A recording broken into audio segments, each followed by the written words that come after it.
talking with Sean Ibanibo. Sean is And the podcast director at Afrosoundz Radio. He's our guest on our program today. We're talking with him here on our program at the end of Black History Month. And one of the areas of discussion that is coming up um, at different points this year is talking about the whole concept of race relations and I guess where we are in this country in terms of race relations versus where we've been. I grew up in the 1960s and 70s and the tail end of the 1950s, really. So I lived through the heart of the civil rights movement in this country. And at that time, this was very, I guess, turbulent is the best way to phrase it, time in the history of this country, especially in the area of race relations. And of course, Dr. Martin Luther King Jr. was at the forefront of efforts to um, try to improve race relations, try to deal with segregation, racial oppression, and the like.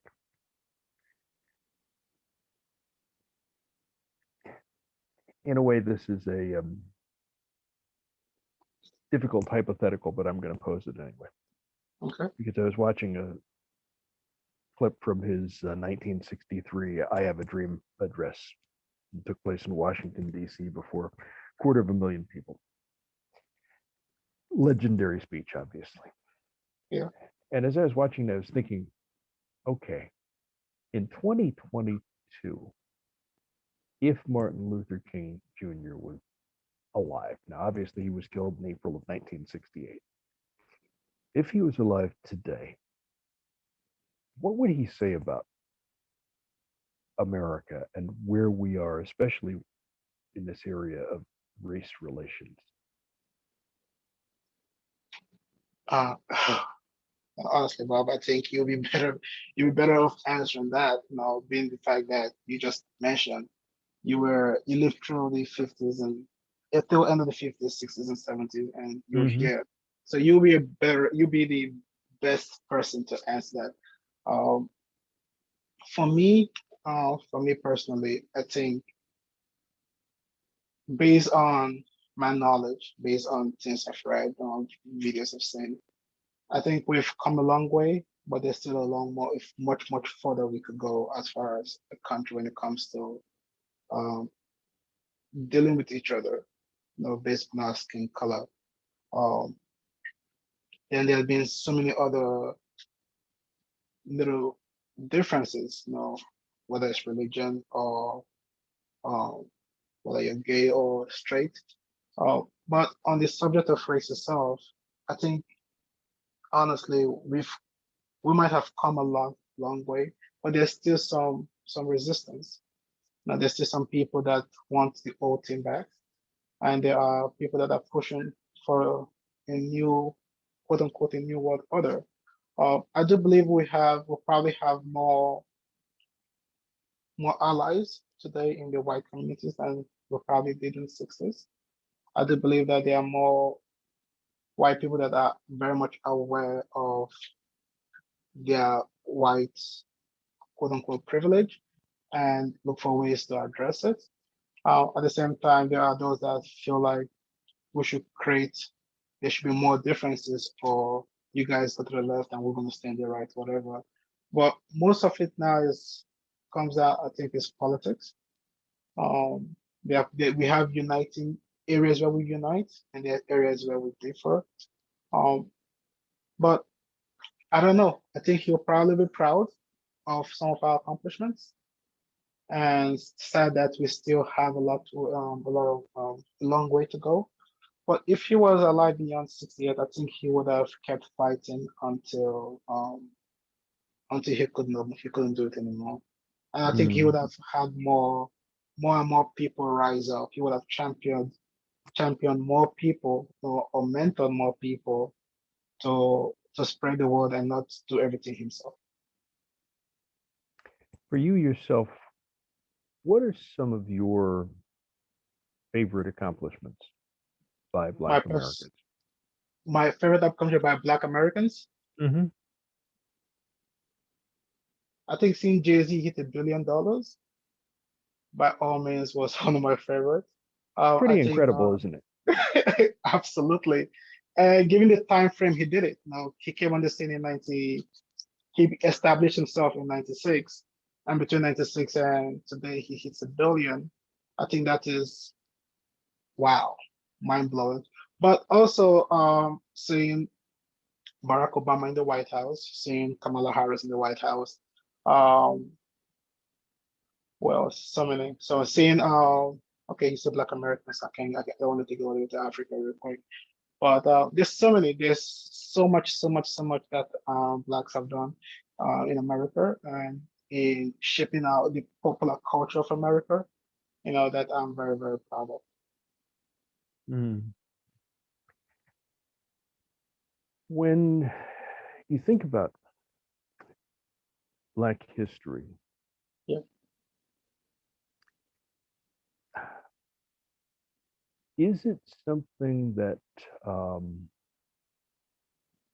you feel younger generations really have a grasp of?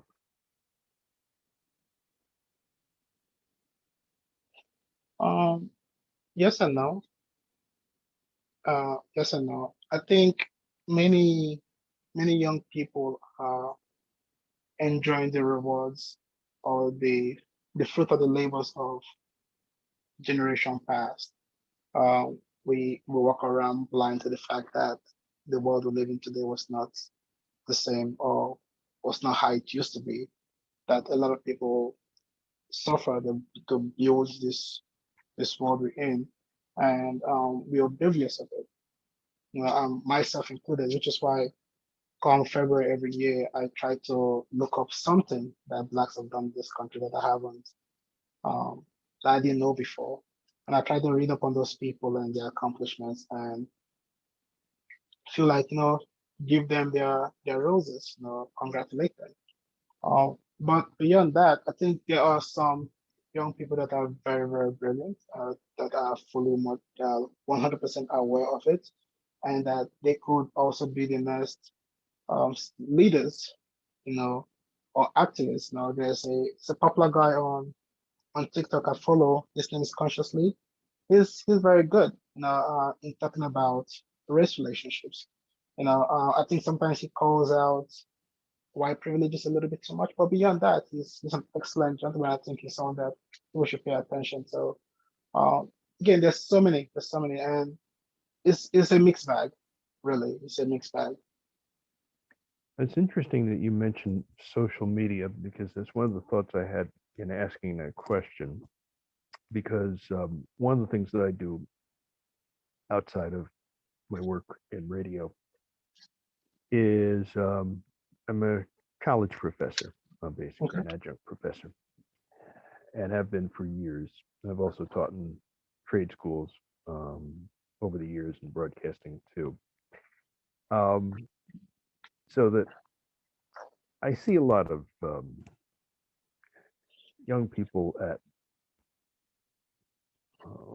what I would say are very important formative years as they move from high school to college and part of their whole maturing process. And it's one of the areas of concern that I've had is that a lot of knowledge about Black history, first of all, is not shared in the typical school process generally. And then secondly, there's a lot of people who seem to just be oblivious to it. And one of the thoughts I've had is with the popularity of social media, you mentioned TikTok. Okay, listen, I mentioned TikTok in one of my college classrooms. That can set off a 15 to 20 minute discussion. literally, or Instagram, something like that. Um, but with social media, in a way, can that be a way of perhaps teaching younger generations about Black history? Yes, absolutely. The the classroom moved from college campuses online a long time ago. Mm-hmm. Um, I know for me, being a student currently, after my classes, I go to YouTube to retake that class I just had in person. And because on YouTube, I could find someone that could break the concept down to me in smaller, um, bite-sized pieces. Now, someone like you probably you teach you're a college professor, so you teach at the college professor level, and maybe I want to understand it at a high school or maybe a grade school level. No, so I run to TikTok, I go to Instagram, and those individuals on Instagram, they have sat in your class, you know, so to speak. They've sat in those classes, they've read up on it. Now they're coming back to, okay, this is what it really means. So they're breaking it down into pieces that are digestible. So for Twitter, they're breaking it down into 140 characters. For TikTok, they're breaking it down into 30 seconds. Uh, and in that 30 seconds, they're covering probably a 15 minutes lecture that you will give. Now they're saying the same thing you're saying, but they're just saying, hey, this is what it means.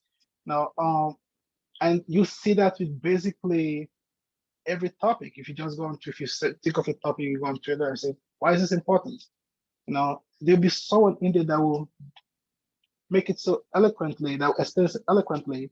They're like, oh, okay, that makes sense. But it's a double-edged sword. So if you are if you're on the left side of it, there are going to be people out there that are screaming so loud that make you believe that this is how everything is. And on the right side, there's going to be people out there that are going to be screaming so loud that this is how it is. So there's less, it's oil and water, basically. If you're an oil and someone is giving you the water version of it, you won't understand it. But TikTok has helped educate the younger generation a lot about Black achievements that make it like, okay, great. So, oh, that right there happened because a Black man had a pattern. That happened because a Black woman decided not to give up her seat on the bus.